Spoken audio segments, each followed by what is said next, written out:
Result लागला, IPS अधिकारी झाले. एक सालगड्याचा मुलगा IPS अधिकारी झाला, त्याबद्दल काय सांगाल? पहिली प्रतिक्रिया तर असे सगळेजण खुश आहेत. सगळ्यांना खूप आनंद झालाय की आपण कोणत्या तरी एक गरीब परिस्थितीमधून एक क्लास 1 अधिकारी झालोत म्हणून. तर सगळ्यांना खूप आनंद झालाय. एकंदरीत हे सगळ्या यशामागे कोण होतं? या यशामध्ये कोणी एक असं पर्टिक्युलर कोणी एक असं नव्हतं, सगळेच होते. आई वडील होते, भाऊ होते, बहीण होते, गावातले लोक होते, शेजारी सगळे होते. तर आणि सिनियर्स होते ज्यांनी मला कंटिन्युअस गायडन्स केलं की असा अभ्यास करायचा आहे. एक NGO आहे हमदर्द स्टडी सर्कल म्हणून दिल्ली येथे, त्यांचाही खूप हेल्प झाली. तिथं राहण्यासाठी, खाण्यासाठी आणि एक अभ्यासासाठी एक एन्व्हायरमेंट भेटलं मला. आणि शेवटी परिवार. एकंदरीत कुठेतरी वडील सालगडी होते, वडिलांचे कष्ट होते.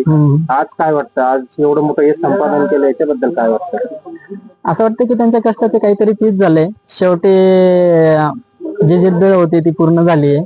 आणि आई वडिलांना तर आनंद आहे, गावातल्या सगळ्या लोकांनाही आनंद आहे, परिवारालाही खूप खुशी आहे की आपल्या परिवाराचा कोणीतरी इतका वरती गेलंय त्यासाठी. बाकी अजून कोणती भेटले? मी 2021 पासून प्रिपरेशन सुरू केली. सुरुवातीला मामा मामींनी पैसे दिले. त्याच्यानंतर मी 2023 ला स्कॉलरशिप घेतली. त्याआधी माझे मोठे बंधू रामदास रोजेकर यांनी मला फायनान्शियल असिस्टन्स केला, म्हणजे मदत केली. त्यानंतर मला कधी पैशाची अडचण आली नाही. 23 ला मी बार्टीची एक्झाम क्लिअर केली. त्या थ्रू मला दिल्लीसाठी स्कॉलरशिप भेटले. नंतर मी दिल्ली येथे NGO आहे हमदर्द स्टडी सर्कल, तिथे गेलो. तिथेही कमी खर्चात माझं राहणीमान झालं. आणि सगळ्या गोष्टी होत्या की जे सिनियर्स होते ते पास होत गेले, त्यांचं मार्गदर्शन लाभत गेलं. आणि एकंदरीत असं होतं की प्रवास असा होता की आई वडील काम करत होते, असं वाटत होतं कधीतरी त्यांचं काम करणं बंद झालं पाहिजे दुसऱ्याच्या शेतात वगैरे, आणि आपण हे करायचंच आहे. आणि ते शेवटी पूर्ण झालं. आज दुसरा लहान भाऊ पण आसाम रायफल मध्ये सिलेक्शन झालं. ते दोघं भाऊ अधिकारी झाले. एकंदरीत आता काय सांगा? शेवटी तेच होतं की कोणीतरी लागलं पाहिजे घरातलं, म्हणजे एक फायनान्शियल जी इनसिक्युरिटी होती, म्हणजे विकनेस होती घरामध्ये, ती भरून निघल. आई वडील आता वयस्कर झाले होते, शेतातले कामही होत नव्हते. तर दोघांपैकी कोणाचं तरी एकाचं लागणं गरजेचं होतं. आणि मेहनत, देवाची साथ आणि संपूर्ण परिवाराची साथ, गावाचा विश्वास आणि मित्र सगळे जे होते ते पाठीशी होते.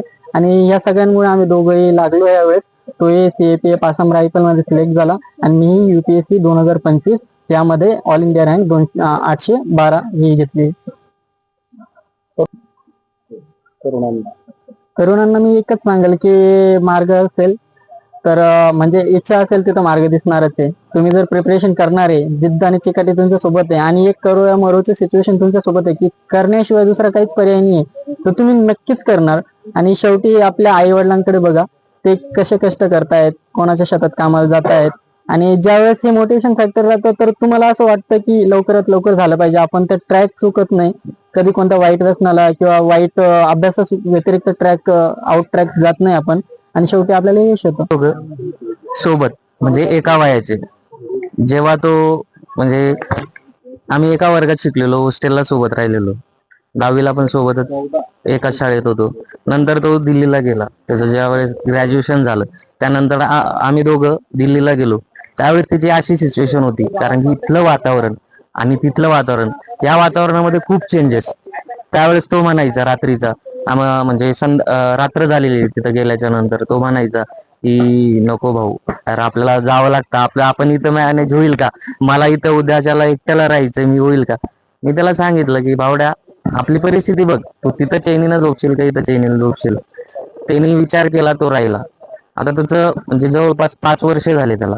मागच्या वर्षी तो म्हणजे त्याचं काही यांनी तो मेन्स मध्ये, म्हणजे मेन्स त्याची क्लिअर झाला नव्हता. त्यावेळेस तो एवढा डिप्रेशन मध्ये गेला होता, तो अक्षरशः फॅमिलीचे ना, मित्राचे ना, कोणाचेही कॉल रिसिव्ह करत नव्हता. या गोष्टीमध्ये जसे की माझे भाऊ अगोदर बोलले, त्यांनी परत फॅमिली, आई वडील यांचा विचार करून तो स्वतः या गोष्टीतनं बाहेर आला आणि परत नव्यानं सुरुवात केली. पूर्ण तालुक्यासाठी एक अभिमानाची अशी गोष्ट झालेली आहे की आमच्या गावामध्ये IPS पदाला भिकनने गवसणी घातलेली आहे. आपण बघतोय की अत्यंत हालाकीच्या परिस्थितीमध्ये कष्टाचं चीज भिकनने केलंय. निश्चितच भिकनच्या माध्यमातून निश्चितच आमच्या गावातील युवकांना मार्गदर्शन मिळेल आणि भविष्यात हे काही शिक्षकांचं गाव म्हणून ओळखलं जायचं हे निश्चितच अधिकाऱ्यांचं गाव म्हणून ओळखलं जाईल अशी आम्हाला अपेक्षा आहे. चांगलं वाटतं. अडचणी काय आलं? काही नाही, 6 महिने घालून लोकांचे कामं केले, शिकवलं, याच्या परिस्थिती आता चांगला वाटतं, आनंद झालाय. मुलगा अधिकारी झालेला आहे, तुम्हाला काय वाटत पुढचं तुम्ही कसं सांगाल ते काय तरुणांना आजकाल? चांगलं चालवा, गरिबीची पुरी चांगलं चालवा, मार्गदर्शन करा पुढं. आमच्या गावचा सुपुत्र भिकन जगन रोजेकर याची IPS म्हणून 812 रँकने नियुक्ती झाली, त्याच्याबद्दल त्याचं सर्वप्रथम अभिनंदन करतो. वडिलांचे वडील सालगरी आणि अत्यंत प्रतिकूल परिस्थितीवर मात करून त्यांनी यश संपादन केलं, हे आमच्या गावासाठी नक्कीच अभिमानास्पद आहे. म्हणून त्याचंही अभिनंदन आणि आमच्या गावातील प्रत्येक युवकाला, प्रत्येक विद्यार्थ्यांनी त्याच्यापासून काही आदर्श घ्यावा याशी आमच्या विद्यार्थ्यांना विनंती करतो. आणि वडील सारगडी कृत्रिम मेहनत, प्रचंड कष्ट, आई वडील रोज मजुरीने जायचे आणि त्याला पैसा त्या ठिकाणी पुरवण्याचं काम केलं आणि त्यानं त्याचं चीज केलं, असा विद्यार्थी घडला म्हणजे आमच्या गावासाठी हा खूप मोठा अभिमान आहे.